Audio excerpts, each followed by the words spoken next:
Today's guest is the co-lead singer of the popular band Fitz and the Tantrums. Over the past decade, Noelle Scaggs has helped create hit singles like Hand Clap and Out of My League. But Noelle's contributions go beyond the stage. She's also working to make the music industry more inclusive through her incredible organization called Diversify the Stage.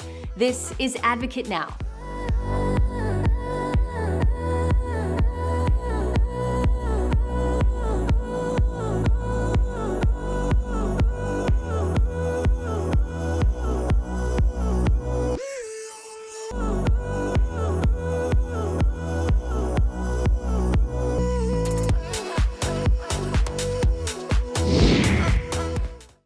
Noelle, we're beyond excited to have you with us today. Fitz and the Tantrums has had so much success over the years. Are there still moments where it sort of hits you and you acknowledge the impact that you've made since you first came together back in 2008?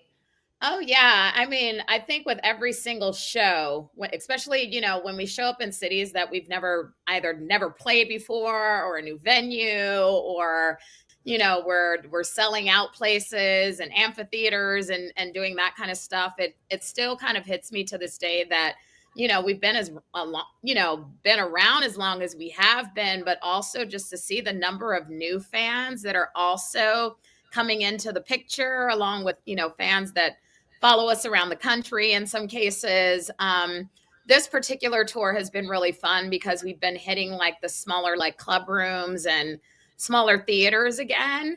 And, just to kind of be in that energy of like smaller enclosed, spaces and, just hearing the fans like sing back to you and just having the energy vibrate off the walls is just kind of a reminder of our roots. And it just gives me a lot of gratitude that we're still able to do that. Music with Fitz, I'd imagine you bring very different perspectives to the table. So why do you think that that's important in creating music as a band? I think it just keeps you fresh, right? You can really challenge each other, where I may think something is amazing. Fitz may have a different viewpoint that I can consider in a lyric. Vice versa, when we're thinking about melodies and top lines, we both come from varying backgrounds, but we're also kind of in that age bracket where we were listening to a lot of the same things. Like when I was growing up, I'm in my 40s now, so I was listening to music across the board. So we kind of get each other in that way. But I think having that kind of counterpart when you're in the room with someone is what really intrigues us with even just collaborating with outside writers. It's really great to kind of have that mirror in the space with you to make sure that you're going to get the best song that you possibly can. Well, something incredible that you're doing that I want to ask you about is that you founded an initiative called Diversify the Stage, which is making space for underrepresented people in the music industry. Tell me about the inspiration behind that. Really, it was my career. I've been a touring artist for now 2 decades. I started when I was in my teens, traveling the world and, you know, um, with everything that was really going on over the pandemic and really looking at communities of color and the hardships that we faced, a lot of the realities being pushed into, more of a kind of a global view. I really started to kind of think about my career and what I could offer that I felt would have more impact than me just being angry, right? Because I think we were all kind of stewing in this space of, frustration, but also the awareness that this wasn't anything new for us. You know what I mean? So I wanted to see what I could do with the platform that I held as an artist. If there were people listening to me as an artist, a musician, maybe they would listen to my background and just my experiences of being sometimes often the only woman of color in a space, really navigating a business that was really white male dominated for many years, or male dominated for that matter. I really wanted to figure out the obstacles in order to create something that could be an actionable pathway.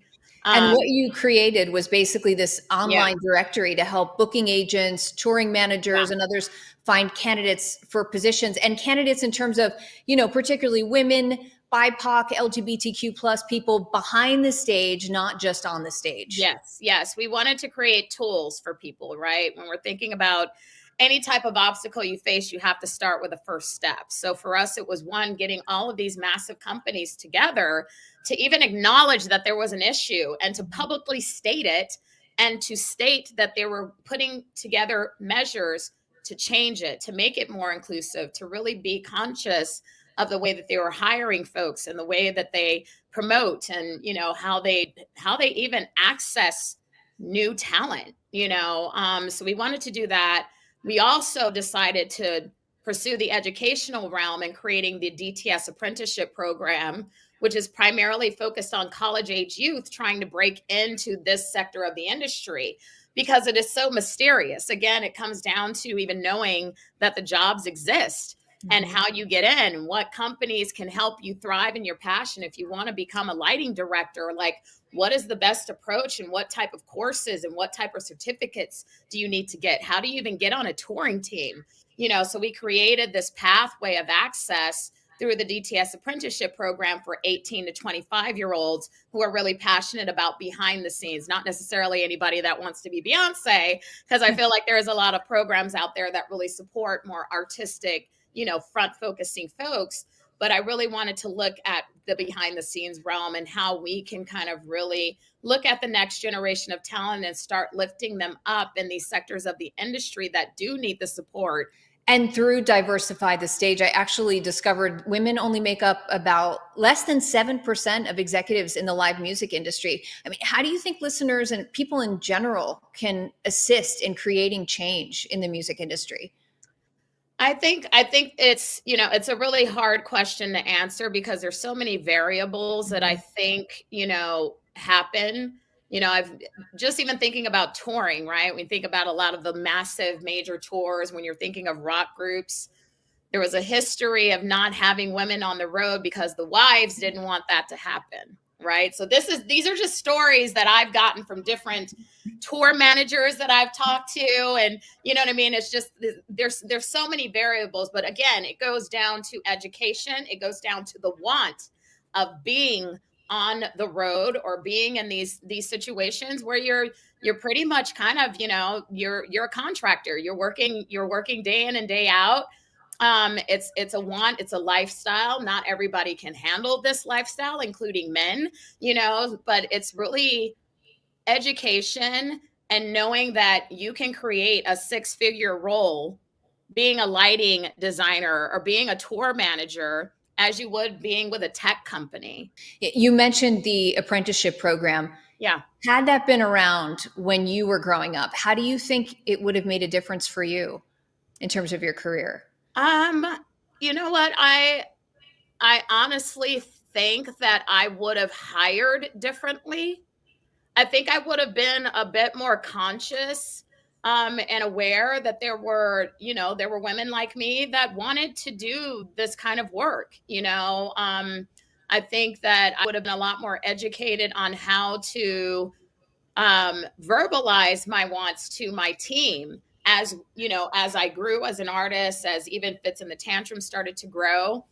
I think that me creating Diversify the Stage, or at least putting myself in a place to really talk about diversity and inclusion in a very more profound way, it's even, encouraged me to speak, right? So when we're looking for photographers, I'm very adamant about making sure that we're including women and, in the pod. When we're looking for, stylists, when we're looking, you know what I mean? Like I'm looking for more diverse faces and more folks to contribute to the work that I'm doing on a regular. And I think creating DTS gave me the confidence and the ability to actually verbalize that. Well, Noelle, we love what you're doing. We applaud you for all the work that you're doing and appreciate you advocating for so many people. Thank you for taking some time to talk with us today. Thank you for having me. I appreciate you. I'm Sonia Baghdadi. Thanks for watching and advocating. For more stories and content like this, visit advocate.com and advocatechannel.com.